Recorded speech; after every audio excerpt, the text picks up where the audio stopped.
Professor Meredith Iwalasky. She'll talk about how this conflict directly affects her.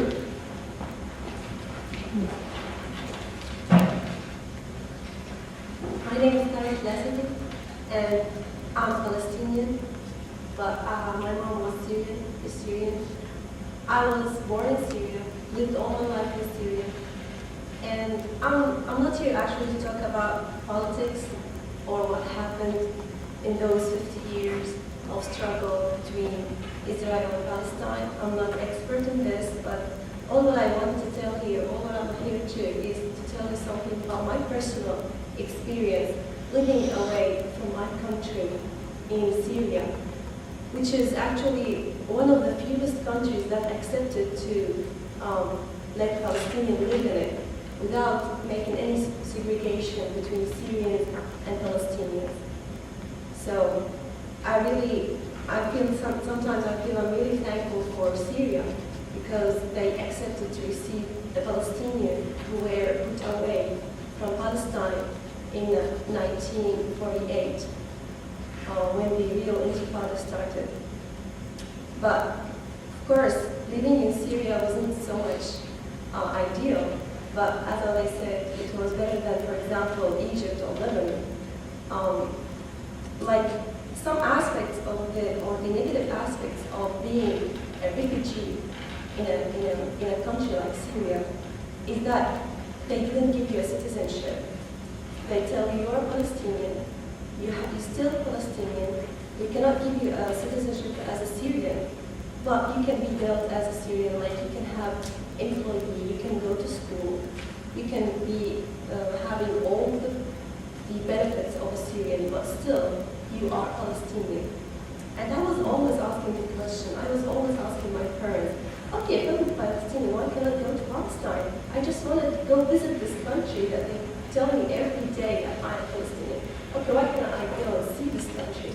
Well, there's rules, there are like a lot of boundaries here, and Palestinians cannot go and see their country. And that was the first shock when I was a little girl.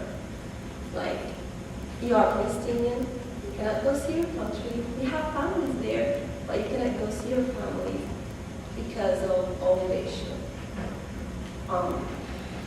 Another thing I want to tell about is, for example, personal experiences like, for example, if I want to go to Egypt, Egypt will not give me a visa because I'm Palestinian. If I want to go to Lebanon, if I want to go to visit my grandma, she's Lebanese, they will tell me, we cannot give you a visa to Lebanon. So all the time, all of my 29 years that I lived, it was no, there's no way. No, you are here in prison called Syria. It was actually a very big thing that I could actually come here to America and leave Syria. The only place that accepted the Palestinian Syria. Actually, when I traveled out of Syria, I was, wow, finally I'm out of the prison that called Syria.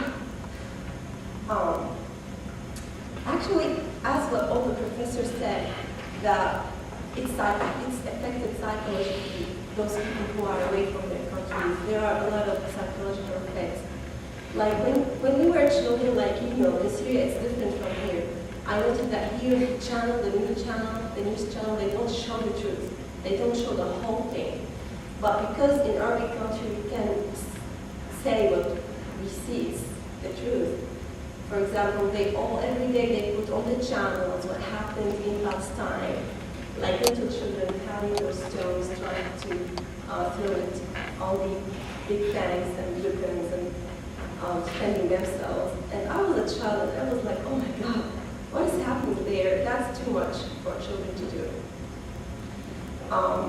Now Google, as what I heard, the Google is doing well of showing some of those pictures. Because the CNN, as I discussed, one of the directors of the CNN director, he said, well, we're trying to show the truth. We're trying to show what's happening in Palestine.